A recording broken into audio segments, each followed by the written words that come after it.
내가 여호와의 인자하심을 영원히 노래하며 주의 성실하심을 내 입으로 대대에 알게 하리이다.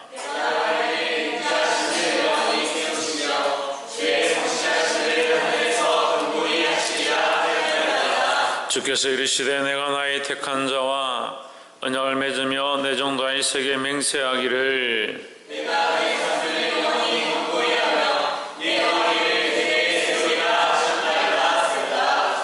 여호와여 주의 기사를 하늘이 찬양할 것이요 주의 성실도 거룩한 자의 회중에서 찬양하리이다. 대저 궁창에서 능히 여호와와 비교할 자 누구며 권능 있는 자 중에 여호와와 같은 자 누구리이까?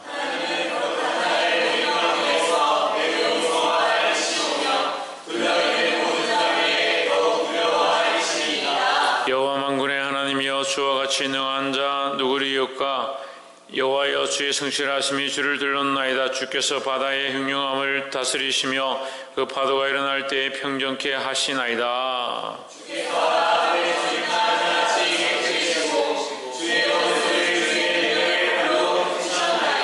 하늘이 주의 것이요 땅도 주의 것이라. 세계와 그 중에 충만한 것을 주께서 건설하셨나이다. 남북을 주께서 창조하셨으니 다볼과 헤르몬이 주의 이름을 인하여 즐거워하나이다. 주의 팔에 능력이 있사오며 주의 손은 강하고 주의 오른손은 높으시니이다.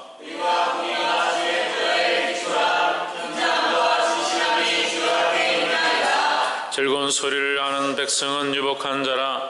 여호와여 저희가 주의 얼굴빛에 다니며 종일 주의 이름으로 기뻐하며 주의 의로 인하여 높아지오니.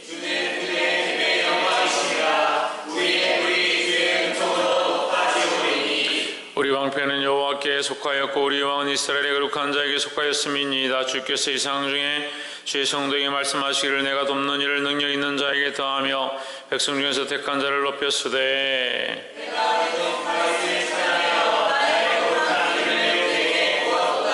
내 손이 저와 함께하여 견고히 하고 내 팔이 그를 힘이 있게 하리로다. 온수가 저에게 강탈치 못하며 악한 자가 저를 공격해 못하리로다.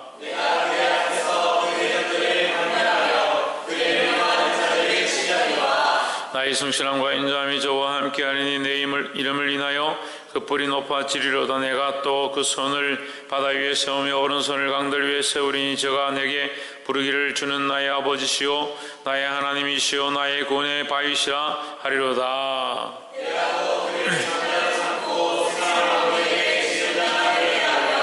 저를 위하여 나의 인자함을 영구히 지키고 저로 더불어 한 나의 언약을 굳게 세우며 또 그 손을 영국케 하여 그 위를 하늘의 날과 같게 하리로다.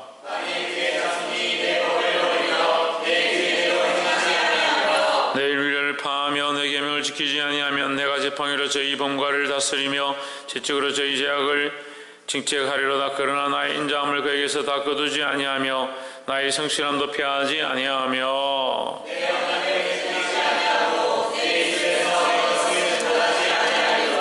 내가 나의 거룩함으로 한번 맹세하였은즉 다윗에게 거짓을 아니할 것이라. 그 손이 장구하고 그 위는 해같이 내 앞에 항상 있으며 또 궁창이 확실한 증인 달같이 영원히 견고케 되리라 하셨도다. 셀라.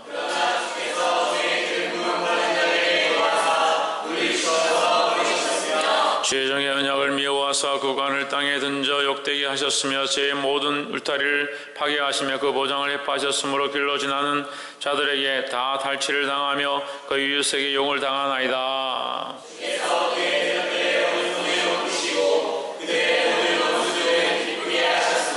제 칼날을 둔하게 하사 저로 전장에 서지 못하게 하셨으며 제 영광을 그치게 하시고 그 위를 땅에 엎으셨으며 그 소년의 날을 단축해 하시고 저를 수치로 덮으셨나이다. 셀라.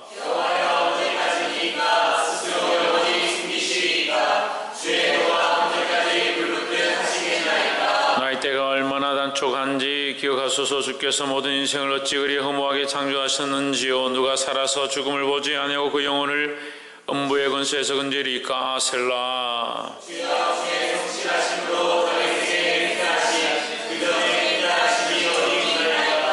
주는 주의 종들의 받은 해방을 기억하소서. 유력한 모든 민족의 해방이 내 품에 있사오니 여호와여 이 해방은 주의 원수가 주의 기름 부음 받은 자의 행동을 해방한 것이로소이다. 여호와를 영원히 찬송할지어다. 아멘, 아멘, 아멘. 할렐루야. 우리 옆에 사람과 인사합시다. 사랑합니다. 정신을 차립시다. 할렐루야. 시편 89편 말씀 함께 나누겠습니다. 시편 89편이 오늘 52전이나 되는데 시편 109편은 100절이 넘습니다. 그리고 전에 할 때는 106편인가 109편인가 100절이 넘는데 그때 너무 길어서 반으로 나눠서 이렇게 한 기억이 있습니다. 89편 말씀은 이 말씀이 길지만 참 이게 은혜가 되는 말씀입니다.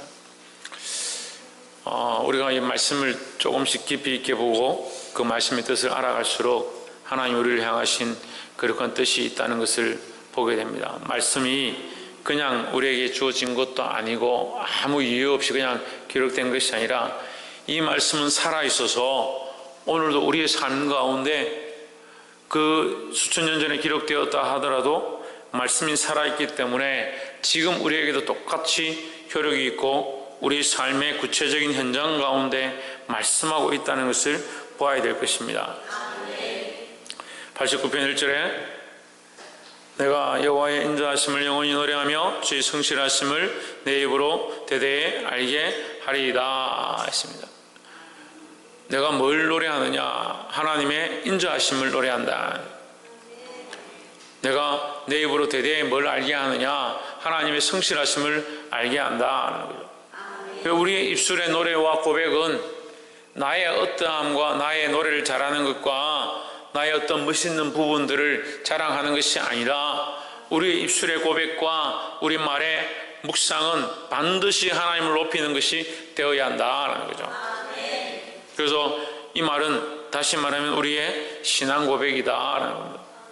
내가 여호와의 인자하심을 영원히 노래하며 신앙 고백입니다. 나의 성실하심을 주의 성실하심을 내 입으로 대대에 알게 하리이다. 이게 뭐냐? 신앙 고백이라는 거예요. 우리의 믿음의 고백이 일어나야 되는, 회복되어야 한다는 겁니다. 박수님, 뭐가 회복되어야 된다? 박건도 뭐가 회복되어야 된다? 박이상 뭐가 회복되어야 된다? 홍준은 뭐가 회복되어야 된다? 4명은 믿음이 있는지 없는지 모르겠네요. 회복하길 바랍니다. 옆에서 한번 보십시오. 믿음을 회복합시다. 믿음이 있어야 믿음의 고백을 할 거 아니에요. 믿음이 있어야 신앙의 고백을 할 거 아니에요. 오늘 신앙 고백했어요? 우리 예배하기 전에 신앙 고백했죠? 믿음으로 고백했어요? 지디언 믿음으로 고백했어요?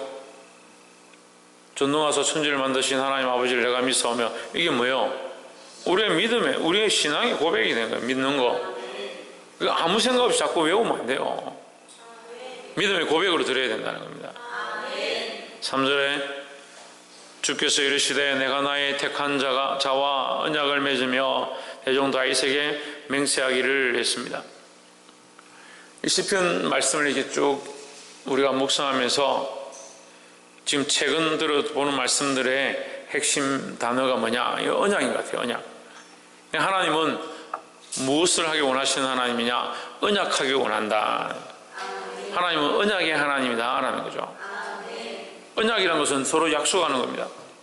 네가 나의 백성이 되어서 나의 율법을 따르고 내 말에 순종하면 너에게 하나님의 자녀가 되게 하고 영원한 구원의 은혜를 더할 것이다 라는 이 약속이 있는 거죠. 근데 우리는 뭘 잊어버립니까? 하나님도 잊어버리고 언약도 잊어버리는 거죠.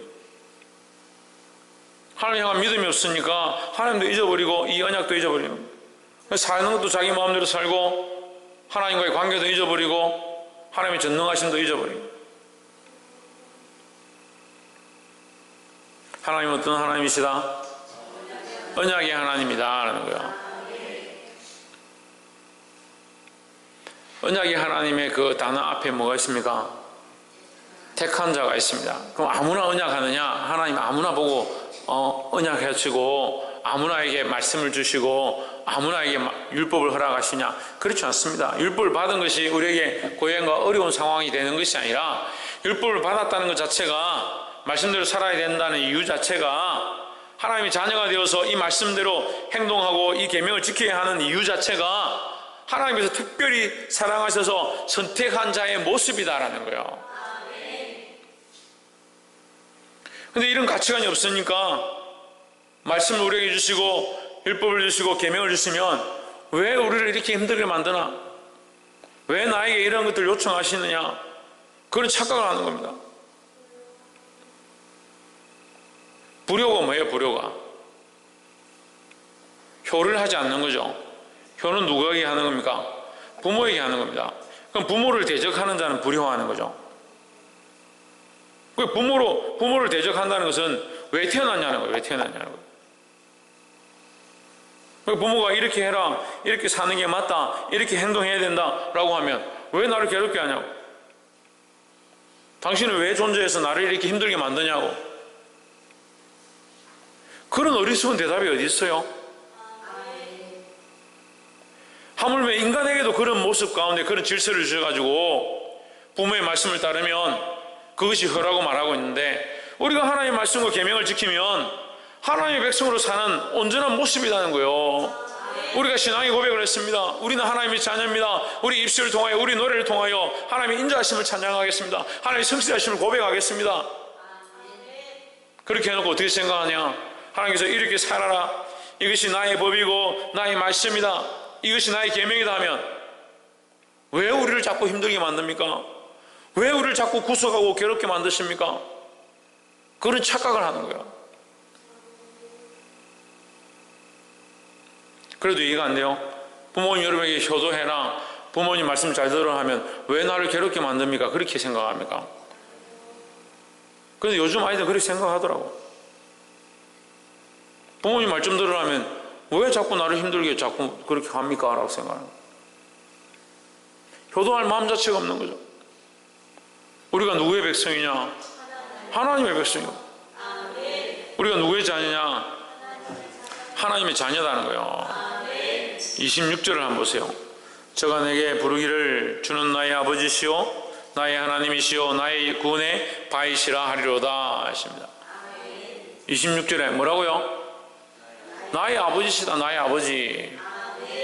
우리가 하나님을 뭐라고 부르냐? 나의 아버지라고 부르는 거예요. 영적 아버지고 우리 영과 혼과 육을 창조하신 아버지라는 거죠. 그런데 왜 듣지 않느냐는 거예요. 다시 3절에 보면 하나님은 우리를 선택하셔서 우리에게 뭘 하기 원하시냐? 언약을 맺겠냐? 언약을 맺었다는 거예요. 언약을 맺었다. 이 계약의 관계라는 거죠. 하나님 선택하셔서 너는 나의 것이다 라고 선택하셔서 우리에게 계약을 맺을 때 그냥 마음대로 살라고 우리와 계약을 맺는 것이 아니라 하나님의 말씀 안에 순종하며 살아라고 이 언약을 맺어주시는 거예요. 그것은 우리를 망하게 하는 게 아닙니다. 우리의 아버지의 말씀대로 살고 아버지의 뜻대로 살아가서 하나님을 기쁘시게 하고 그것이 결국 우리가 하나님의 말씀을 지키는 축복이라는 거예요. 그래서 결국 하나님 우리를 향하신 언약은 저주겠습니까? 축복이죠. 축복. 그래서 하나님 우리를 축복하셔서 우리에게 언약 맺으심을 보고 믿음으로 살아가야 한다는 겁니다. 11절에 하늘이 주의 것이요 땅도 주의 것이라 세계와 그 중에 충만한 것을 주께서 건설하셨나이다. 자, 이 말씀을 다 봐야 하는데 시간이 없으니까 제가 이제 핵심된 요즘만 보는 거예요. 11절에 보면 하늘이 하나님의 것이고 땅도 하나님 것이고 세계도 하나님 것이고 거기에 있는 모든 것도 다 하나님 것이다. 근데 하나님 뭐가 부족해서 우리하고 언약을 맺냐고. 하나님 뭐가 부족해서 여러분들하고 언약을 맺냐고요. 자꾸 그런 착각에 빠지는 거예요. 나를 왜 괴롭게 하느냐, 나하고 왜 언약을 맺으려고 하느냐, 왜 나를 하나님의 백성 만들려고 하느냐. 하나님 뭐가 부족해서 우리를 하나님의 백성 만드시고 하나님 뭐가 없어서 우리를 하나님의 언약의 자리 가운데 자꾸 이끄시냐는 거예요. 그러니까 이게 세상의 공식과 방식과 도덕과 윤리로 설명할 수 없다는 거예요. 이게 뭡니까?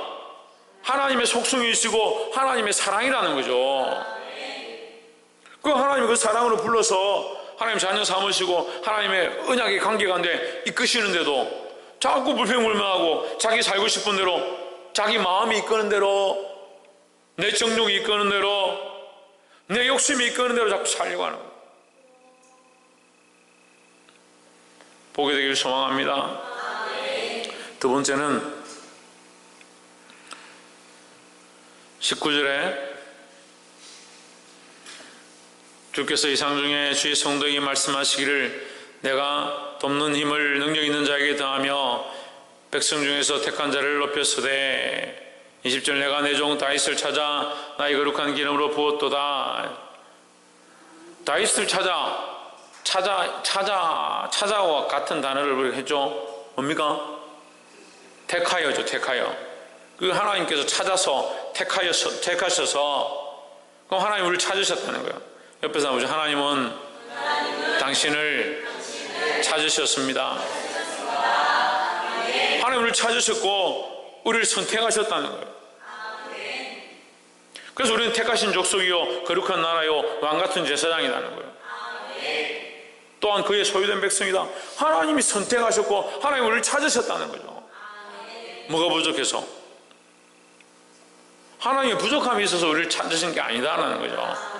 근데 우리 자꾸 하나님 아니고 다른 거, 내가 하고 싶은 거, 나는 자꾸 부족하다, 자꾸 갈망한다, 자꾸 욕심이 난다. 그래서 하나님을 찾는 게 아니고 세상을 자꾸 찾아가, 내가 하고 싶은 걸 자꾸 찾아가.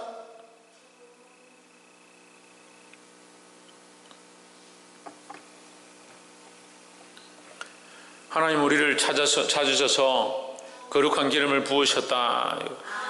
거룩한 기름을 부으셨다는 것은 하나님과의 이 관계성을 얘기하는 거예요. 너는 내 것이다. 우리 아이들 말로 하면 찐뽕했다. 너는 내 것이다. 기름을 부어서 어떻게 하느냐? 기름을 부은 것은 성령이 그 안에 들어갔다라는 거예요. 그냥 택하셔서 찾아가셔서 끝난 것이 아니라 그 안에 성령이 들어가서 그 안에 믿음이 들어가서 하나님 알게 되었다라는 거죠. 하나님의 것이 되었다는 거죠. 세상과 다르다는 거죠. 세상의 것으로 인친 것이 아니라 성령으로 인쳤다는 거죠. 성령으로. 똑같이 있어도 다 똑같은 게 아니라 성령의 사람, 하나님의 사람이라는 거예요. 21절에 내 손이 저와 함께하여 견고히 하고 내 팔이 그를 힘이 있게 하리로다 했습니다. 결국 하나님은 우리에게 승리를 주시는 분이시다라는 거죠.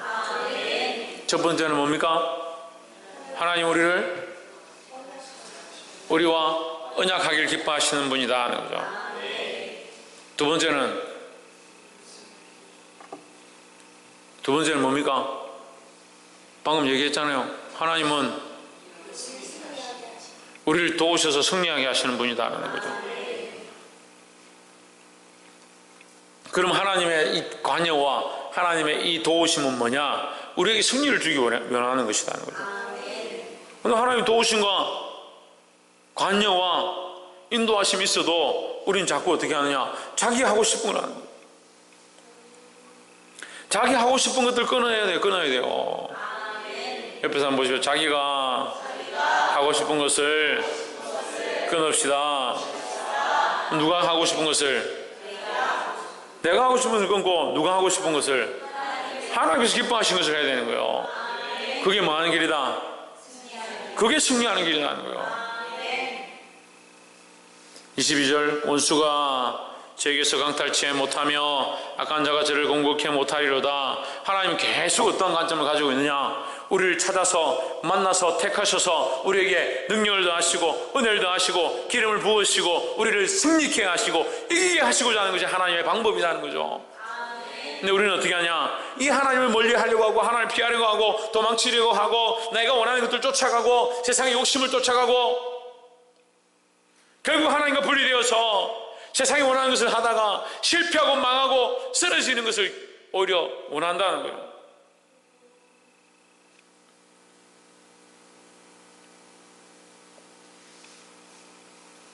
옛날에 우리 나병이라 하고 문둥병이라 하는 병이 왜 심각하냐면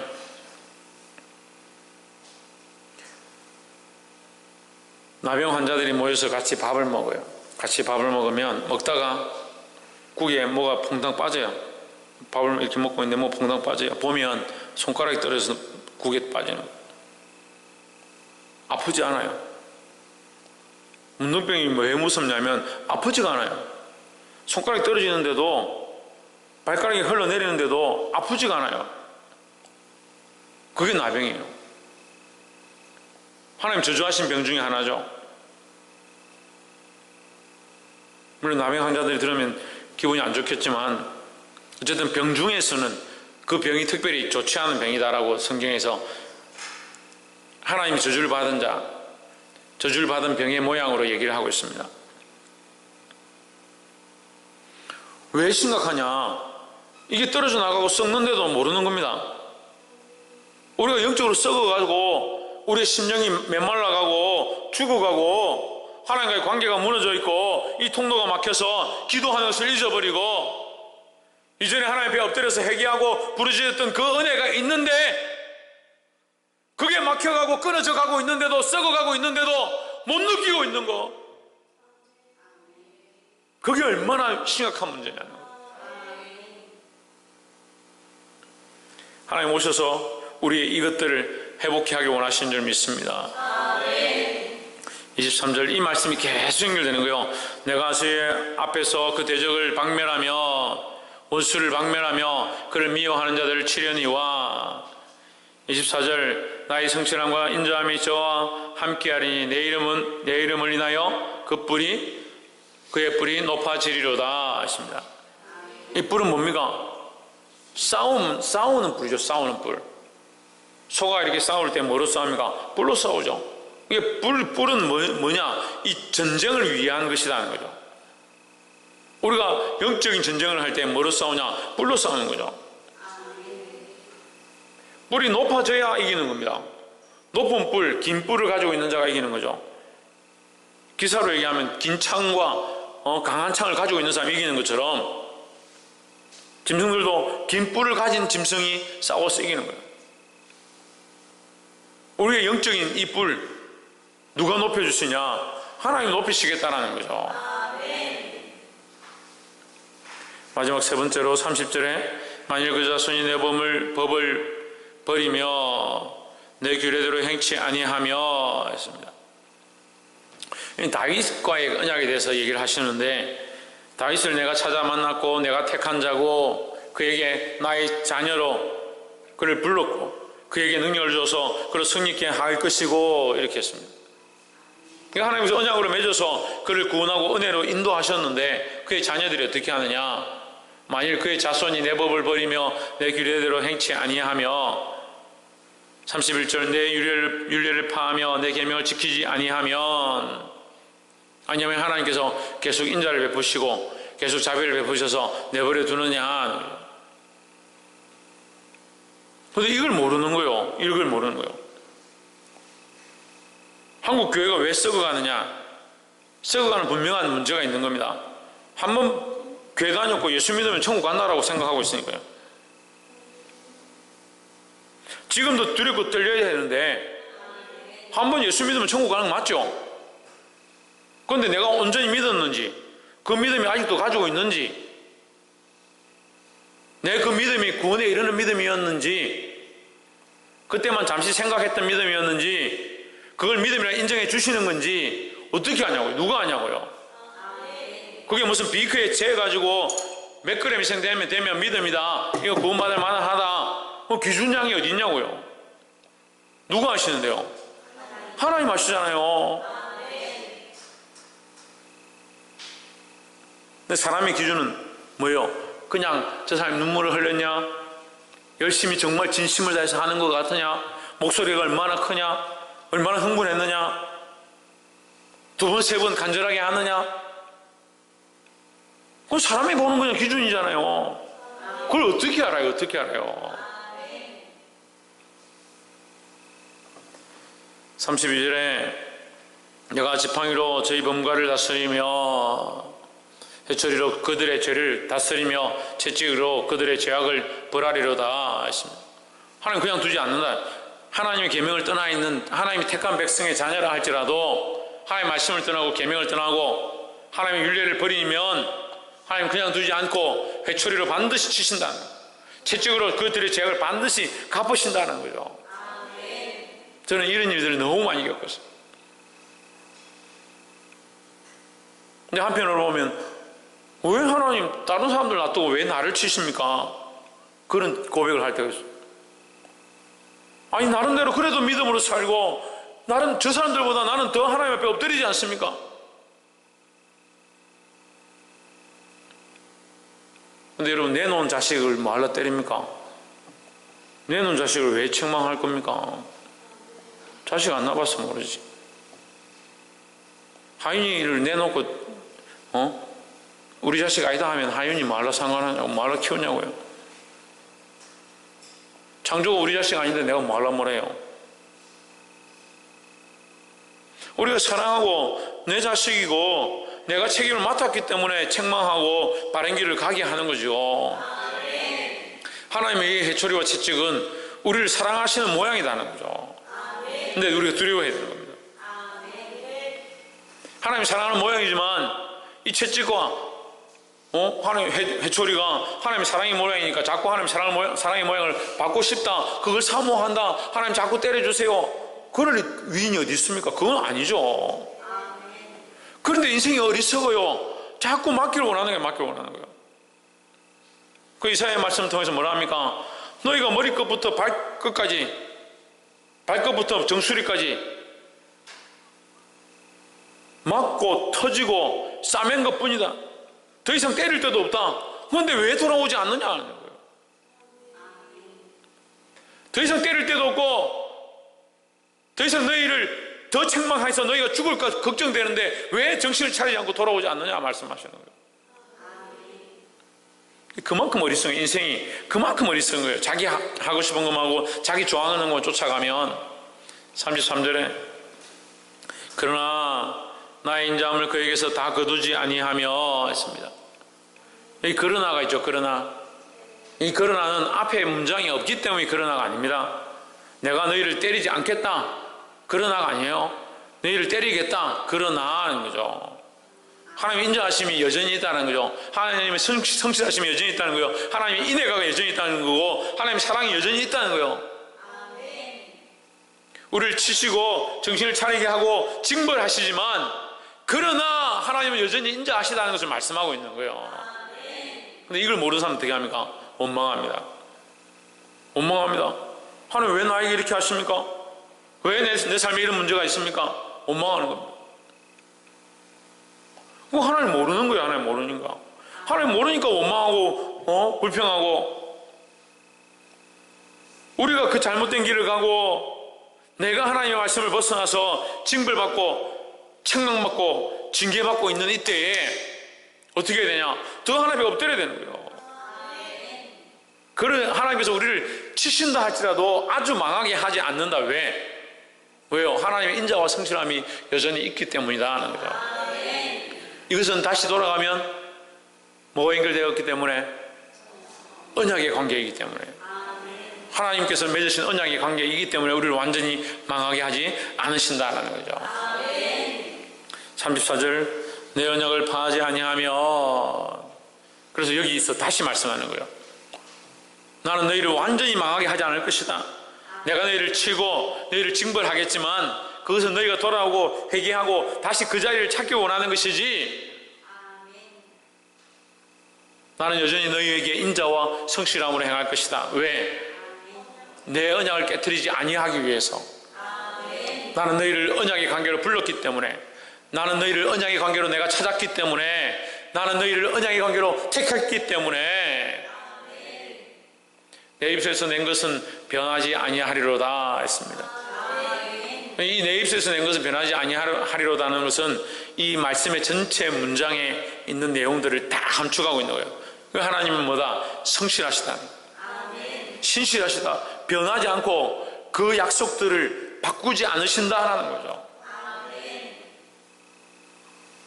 그 하나님께서 그 언약의 약속을 바꾸지 않고 여전히 그 언약을 지키려고 할 때 우리가 죄를 짓기도 하고 이 언약을 깨뜨리기도 하고 내 마음대로 살아가기도 하고 방황하기도 하지만 하나님 여전히 우리에게 뭘 하기 원하시냐? 이 인자하심을 더하시고 이 언약을 깨뜨리지 않기 원하신다는 거예요. 그럼 누가 문제예요? 우리가 문제죠. 하나님과의 언약의 관계에서 우리가 문제죠. 하나님의 언약의 문제가 가지고 있는 게 아니에요.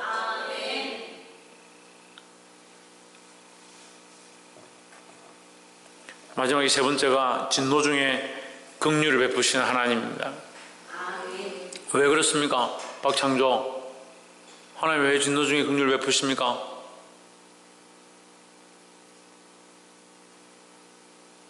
지대현, 왜 하나님은 진노 중에 긍휼을 베푸십니까? 박건도,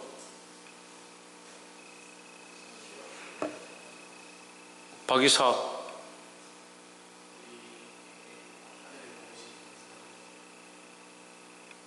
김태현,